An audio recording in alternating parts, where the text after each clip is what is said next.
Hello बच्चों, मैं आज आपको 12th का जेनेटिक्स मोनोहाइब्रिड क्रॉस बताने जा रहा हूँ जिस जो कि आपका 12th के बोर्ड से ये नेसेसरी माना जाता है। तो हम देखते हैं जेनेटिक्स में क्या है, उसके बारे में हम देखते हैं। सबसे पहले हम इसको बेसिक पढ़ना पड़ेगा, इसके बारे में क्या क्या होता है। जैसे कि आप क्रोमोसोम हम लेंगे वहां, या आपको टॉल प्लांट लेंगे या ड्वार्फ प्लांट लेंगे, जो भी है वहां हम करेंगे। तो हम पहले देखते हैं कि सबसे पहले हम एक टॉपिक लेते हैं, mono hybrid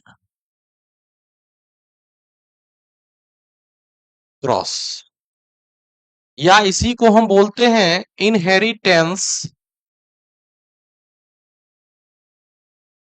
inheritance of one gene. यानी कहने का मतलब ये हुआ कि यह जो है एक जीन के बारे में ही यहाँ क्रॉस किया जाएगा और किसी के बारे में क्रॉस नहीं होगा। जैसे कि देखिए, अगर हम इसमें पेरेंट लेते हैं, क्या लेते हैं? पेरेंट। अगर पेरेंट का मतलब होता है जनक, जो कि किसी को जन्म दे, तो पेरेंट में मदर और फादर दोनों आता है। तो अगर मान लीजिए कि फादर फादर तो अगर हम बड़ी टी लिए, एक क्रॉस कराए किससे? मदर से होगा। किससे होगा? मदर से। अब ये मदर जो है इसको हम छोटी टी लेंगे। ठीक, ये ड्वार्फ हुआ। अब ये बड़ी टी क्या है? यहां देख लीजिए, लिख लेते हैं। बड़ी टी को हम लिखते हैं टॉल, और छोटी टी को हम क्या बोलते हैं? ड्वार्फ। यहाँ क्या लिखेंगे? ड्वार्फ बोलेंगे। ठीक। अब देखिए, अगर ये दोनों को हम क्रॉस कराएं, तो हम आप देखे होंगे कि बायोलॉजी में F1 जनरेशन लिखा रहता है।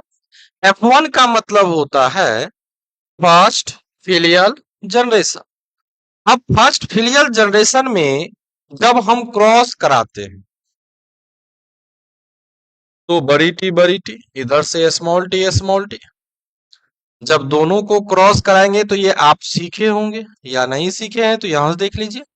या होमो है तो एक टी यहां से ले लेंगे, ये ये भी होमो है तो एक टी यहां से ले लेंगे। हाँ, याद रखिएगा, जब भी कोई पेरेंट देता है वह स्पर्म के थ्रू देगा तो 23 ही देगा पेयर क्रोमोसोम। अगर आपका मेल से फीमेल से भी मिलेगा तो 23 ही क्रोमोसोम मिलेगा। दोनों मिलके एक चाइल्ड का निर्धारण करता है, जो चाइल्ड को हम इस तरह का आएगा, टीटी। तो ये भी है, देखिए। अब यहां जो गुण होगा, स्मॉल वाला छिप जाएगा, और ये बड़ा वाला जो टी होगा ये अपना गुण दिखाएगा, एक्सप्रेस करेगा। ये मेंडल साहब ने बोला था। इन्होंने बोला कि जो आपका बड़ी टी होता है वो डोमिनेंट होता है, और छोटी टी जो होता है वो रिसेसिव होता है। तो ये अपना गुण दिखाएगा, तो इसे हम क्या बोलेंगे? टॉल ही बोलेंगे। इसे भी हम क्या बोलेंगे? टॉल ही बोलेंगे। टॉल इस तरह से भी लिखा जाता है, टॉल इस तरह से भी लिखा जाता है, लेकिन द्वार स्मॉल टी से लिखा जाता है। ठीक, ये आपका F1 जनरेशन निकला। फिर F2 जनरेशन जब हम देखेंगे, F2 जनरेशन निकालने के लिए हमको F1 को सेल्फिंग कराना पड़ेगा। इसमें हम देखते हैं दूसरा दूसरा पेज ले लेते हैं, यहां तक देख लीजिए। अब हम दूसरा पेज लेते हैं। दूसरा पेज में क्या लिखेंगे? F1 जनरेशन को F1 जनरेशन को सेल्फिंग कराएंगे। Selfing of selfing of F1 generation, selfing of F1 generation. अब F1 जनरेशन में सेल्फिंग कैसे होगा भाई? तो आपने F1 जनरेशन में क्या क्या निकाला है? F1 जनरेशन इस तरह का निकाले हैं।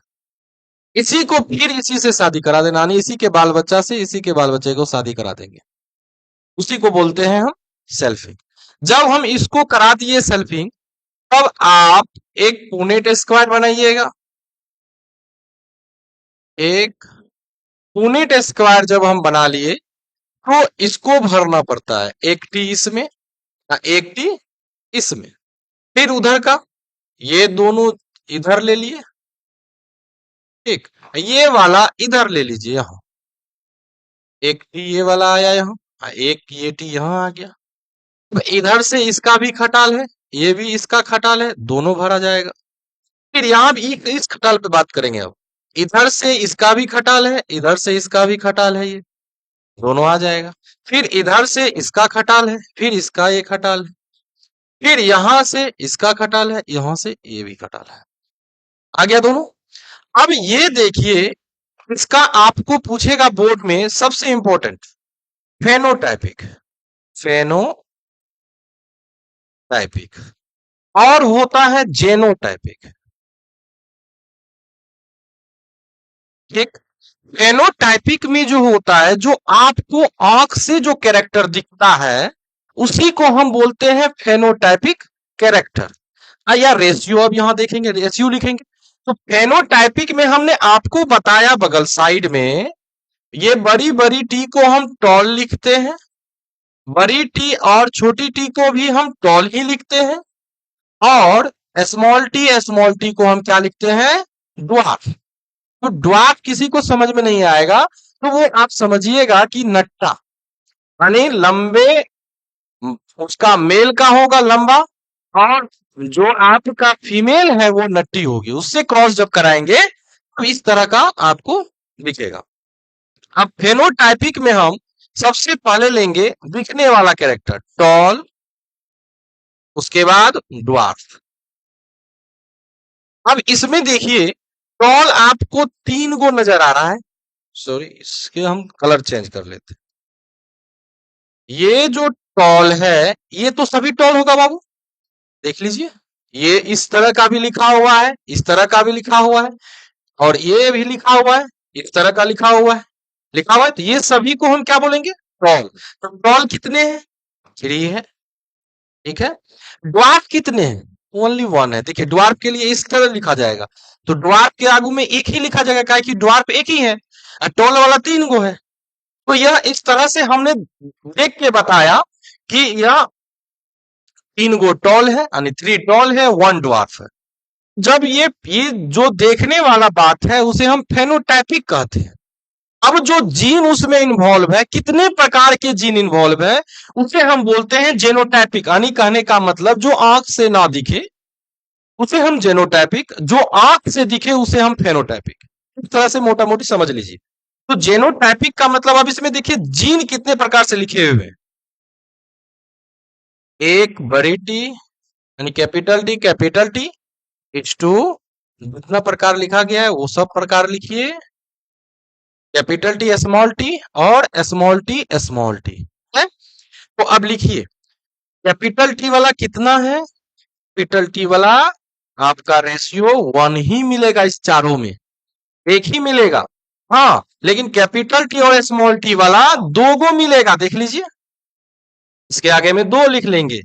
और स्मॉल टी वाला जो है, स्मॉल टी वाला 1 ही मिलेगा। यही आपका रेशियो जो है, ये आपका जेंडल का, ये मेंडल का जो है, यह फेनोटाइपिक और जेनोटाइपिक रेशियो दिया हुआ है।